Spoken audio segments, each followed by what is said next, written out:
नमस्कार दोस्तों, state exam में मैं मुकेश कुमार आप सभी दोस्तों का स्वागत करता हूं। चलिए दोस्त, आज पढ़ेंगे भारत के संविधान में राजभाषा।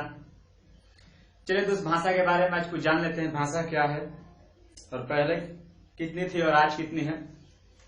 चलिए, आज मेरा कैमरामैन नहीं है दोस्त, सो अकेले करना पड़ रहा है। एक आपसे रिक्वेस्ट रहेगी दोस्त, थोड़ा वीडियो को शेयर करते रहिए, थोड़ा सपोर्ट करते रहिए, क्योंकि सपोर्ट की बहुत जरूरत है हमें। चलिए, अब पता है कि ज्यादा जो आपका बेसिक पॉइंट था, जो इम्पोर्टेंट था, वो सारा मैं करा चुका हूं संविधान में। अब कुछ है नहीं जिससे सवाल नहीं बनता है। अब वही दो चार चैप्टर है, जैसे में कि उच्चतम न्यायालय से कितना आता है। उच्चतम न्यायालय से बस थोड़ा बहुत आता है, नियुक्ति कौन करता है और शपथ कौन दिलाता है, इस्तीफा किन को देते हैं, इनके बारे में है। चलिए, तो दो चार है चैप्टर देख लेंगे। चलिए, लेकिन आगे देखते हैं। आज राजभाषा आपको पता है, ये बहुत जरूरी है। राजभाषा भाग 17 में अनुच्छेद 343 से 351 तक इसका उल्लेख है। जिस समय संविधान बना था, 8वीं अनुसूची में हमारे पास 14 भाषाएं थी। आप सभी को पता नहीं होगा तो पता हो जाएगा, पता कर लीजिए। मैं बता रहा हूं, उस तरीका से आप लोग पढ़ते रहिए। चलिए, और देखेंगे हम। चूंकि देखिए, इसका एक मेन मोटिव मैं आपको बता रहा हूं। देखिए, जब सबसे पहले गठन हो रहा था राज्यों का, तो बहुत सारे राज्य भाषाई आधार पे अपना अपना मतलब मांग रहे थे, ठीक है। लेकिन बहुत सारी कमेटियां बनी, बहुत सारे ऐसे हुए। लेकिन चले, केंद्र राज्य संबंध में मैं आपको ये पढ़ा चुका हूं, तो उधर पीछे जाने से कोई मतलब नहीं और समय की बर्बादी है। देखिए, मुख्य 14 भाषाएं थी जिस समय संविधान बना था 8वीं अनुसूची में। देखिए, इसमें 3 कंडीशन है।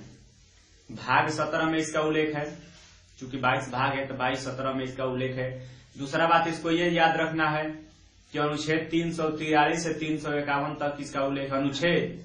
अब अनुसूची की बात आ गई तो अनुसूची मतलब 8वीं अनुसूची में इसका उल्लेख है। 8वीं अनुसूची में जिस समय संविधान बना था, कुल मिला के 14 भाषाएं थी, याद रखिएगा, सिर्फ 14 भाषाएं थी।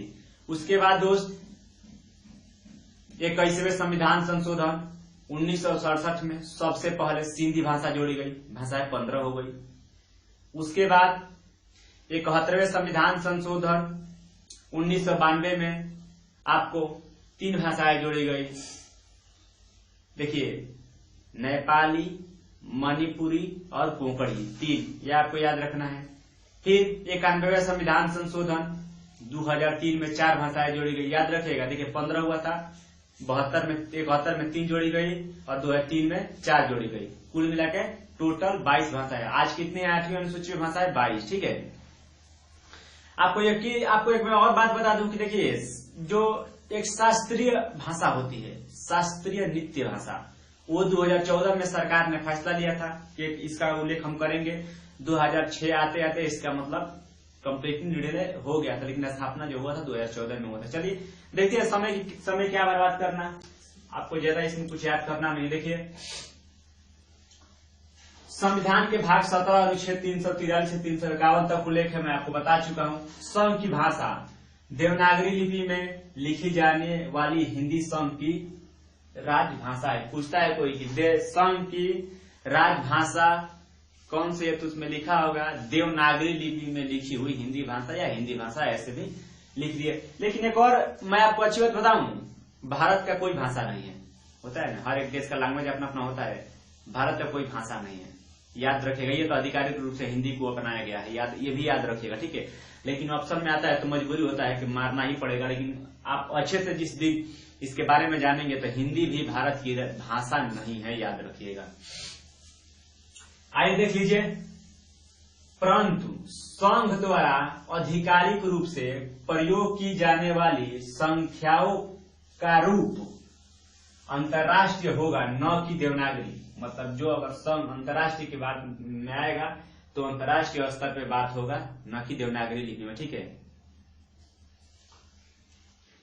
इसके अनुसार राजभाषा के अनुसार 1955 ईस्वी में बीजी खैर, ये आपको याद रखना है, ठीक है। बीजी खैर की अध्यक्षता में एक कमेटी का गठन किया गया। 1956 ईस्वी में रिपोर्ट राष्ट्रपति को दिए। कौन? बीजी खैर वाली जो कमेटी बनाई गई थी, वो अपनी रिपोर्ट 1956 में राष्ट्रपति को सौंप दी। पूछता है कि कौन सी ऐसी कमेटी है जिसका संबंध भाषा से है। तो बीजिक है। गठन कब हुआ था? 1955 में।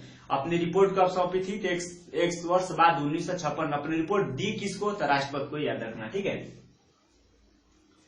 अब आगे आ जाइए क्षेत्रीय भाषाएं। भाई क्षेत्रीय भाषाएं, हर एक राज्य की क्षेत्रीय भाषाएं हो सकती है। देखिए इसके बारे में थोड़ा जानिए, क्षेत्रीय भाषाएं होती क्या है। देखिए क्षेत्रीय भाषाएं का मतलब वो होता है कि हर एक राज्य अपने लिए एक या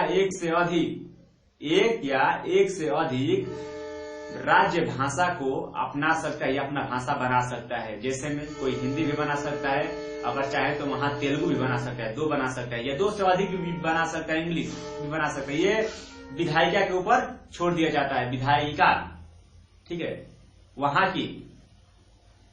ठीक, विधायिका मतलब होता है क्या है? जो विधान बनाता है। जैसे में कि केंद्र में संसद, राज्य में विधानमंडल, ठीक है। ये आपको जरूरी याद ही रखना है, ठीक। ये वहां के मतलब विधायिका के ऊपर है कि एक भाषा रखेगा कि 2 भाषा रखेगा। जैसे कि जम्मू कश्मीर में अभी देखिए, अभी कुछ समय बिहार में भी हो गया है, पता है ना, उर्दू को बिहार ने अपनाया है ना, याद रखिएगा। अगर कोई विधायिका ऐसा नहीं कर पाता है तो वहां तब तक अंग्रेजी भाषा ही मान्य में रहेगी, याद रखिएगा, अंग्रेजी भाषा मान्य में रहेगी, ठीक है। किसी राज्य की विधायिका उस राज्य में किसी एक या एक से अधिक भाषा अथवा हिंदी का चुनाव कर सकते हैं। जरूरी नहीं है, एक या एक से अधिक भाषा भी हो सकती है और हिंदी भाषा का भी चुनाव कर सकते हैं। अगर ऐसा नहीं करते हैं तो वहां मान लिया जाएगा कि जो इंग्लिश होगा वही वहां का राजभाषा होगा, इंग्लिश, ठीक है। न्यायपालिका की भाषा क्या होती है? याद रखिएगा, जो न्यायपालिका में कार्य होता है, जो सर्वोच्च न्यायालय है, उच्च न्यायालय है, इसमें कौन कौन सी भाषा ली जाती है? जितने न्यायालय हैं, याद रखिएगा दोस्त, इसमें इंग्लिश भाषा लिया जाता है। जो भी कार्य होता है इंग्लिश भाषा में होता है, ठीक है। लेकिन अगर उसमें बैठे हुए जज, ठीक, अगर अनुमति दे तो आप अपनी भाषा में भी उसको अपना वक्तव्य कह सकते हैं, वक्तव्य सुना सकते हैं। बोलेंगे सर जब सब इंग्लिश में ही होता है तो हिंदी में तो होता है वार्तालाप, सुने तो दोस्त, वो हिंदी में होता है तो जज की अनुमति से ही होता है, याद रखिएगा। लेकिन ऐसे उस अगर पूछेंगे कार्यकारी भाषा क्या है न्यायालय का, तो इंग्लिश आपको याद रखना है, ठीक है। आगे देख लीजिए, उच्चतम न्यायालय अंग्रेजी, याद रखें अंग्रेजी में होते हैं, ठीक है। हिंदी भाषा 8वीं अनुसूची में इसका वर्णन है। वर्तमान में 22 भाषाएं हैं। वर्तमान में 22 भाषाएं हैं। शुरुआत में 14 भाषाएं थी। कहीं लिख लीजिएगा कि शुरुआत में 14 भाषाएं थी और वर्तमान में 22 भाषाएं, ठीक है। तो अब कब जोड़ा गया? 21वें संविधान संशोधन 1967। ये बहुत बार पूछा है कि 8वीं अनुसूची में सिंधी भाषा कब जोड़ी गई? तो 21वें संविधान संशोधन, ठीक है, 1967 में जोड़ी गई, ठीक है। सिंधी भाषा याद रखना है। सबसे पहले कौन भाषा जोड़ी गई? सिंधी। एक ही सवाल से 3-4 तोड़ मोड़ के पूछता है। सिंधी भाषा चौथे संविधान संशोधन द्वारा जोड़ी गई, सन 1900 कितना में जोड़ी गई, ये कौथी थी, सब ऐसे ऐसे सवाल पूछता है। आप उसको एक बार में दिमाग लगाकर समझ लीजिए। देखिए यहाँ देख लीजिए, 71वें संविधान संशोधन 1992 ईस्वी में 3 भाषा को शामिल किया गया है। देखिए कौन कौन से, याद रखिएगा कि 71 रुपया का 1992 में मैंने नमक खरीदा। 71 रुपया का 1992 में मैंने नमक खरीदा। नमक, नेपाली मणिपुरी कोंकणी, नेपाली मणिपुरी कोंकणी। देखिए पढ़ने के लिए आप ही पढ़ सकते। मेरा मोन मोटिव यही होता है दोस्त कि कम से कम कुछ आपको इसका 70% हिस्सा आपको याद करा दूं, ठीक। उसके बाद एक दोहरा लीजिएगा, आपको याद हो जाएगा। नमक मैंने 71 रुपया में 1992 ईस्वी में नमक खरीदा। देखिए नेपाली, मणिपुरी और कोंकणी, ठीक, 3 भाषा। 92वें संविधान संशोधन 2003 मैथिली, डोगरी, बोडो, संथाली। मैथिली, डोगरी, बोडो, संथाली। पता है ना कि मैथिली अभी बिहार में बोली जाती है। आगे देख लीजिए, और जम्मू कश्मीर की भाषाएं हैं। आगे देख लीजिए, शास्त्रीय भाषा का दर्जा 2014 में इसकी स्थापना किया गया सरकार के द्वारा।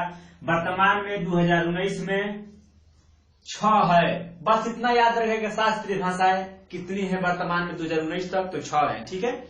कौन कौन सी है याद रखिए। 2014 में तमिल को, संस्कृत को, ठीक है, 2014 में तमिल को शामिल किया गया, 2005 में संस्कृत को, और तेलुगु को 2008 में, और कन्नड़ को 2008 में, ठीक है। मलयालम को भी 2013 में, ओडिया को 2014 में। पूछा जाएगा कि कौन सा ऐसा शास्त्र नृत्य है जो लास्ट में जोड़ा गया, मतलब अंतिम में जोड़ा गया। तो कौन है वर्तमान तक? वो है उड़िया 2014। ठीक है, सबसे पहले किसको बनाया गया? तमिल को। ठीक है, याद रखना है। ठीक, अब अनुच्छेद के बारे में कुछ जान लीजिए। अनुच्छेद भी जानना है ना, 2-4 तो अनुच्छेद से भी सवाल आता है। तो बस एक ही सवाल ज्यादा पूछा गया है कि राजभाषा का उल्लेख किस अनुच्छेद में है। तो देख लीजिए 343 देगा, वो आपको मारना है। संघ की राजभाषा पूछता है कि संघ की राजभाषा का उल्लेख किस अनुच्छेद में है? तो 343 में। ठीक है, 344 में राजभाषा पर संसदीय आयोग।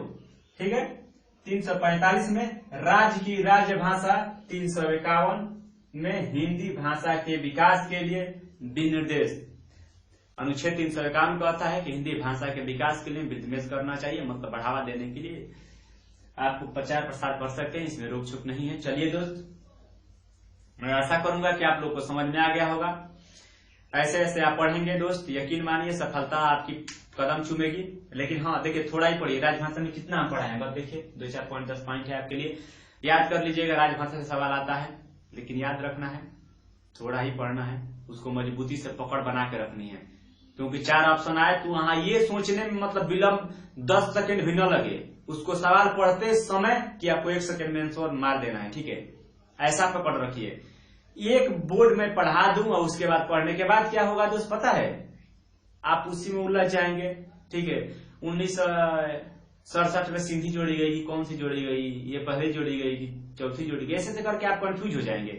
कम पढ़िए, लेकिन वो मजबूती के साथ पकड़ के पढ़िए। ठीक है, और मैं आपको बता दूं कि भूगोल में ज्यादा कुछ है नहीं, भूगोल जितना पढ़ा चुके हैं आपका काम हो जाएगा।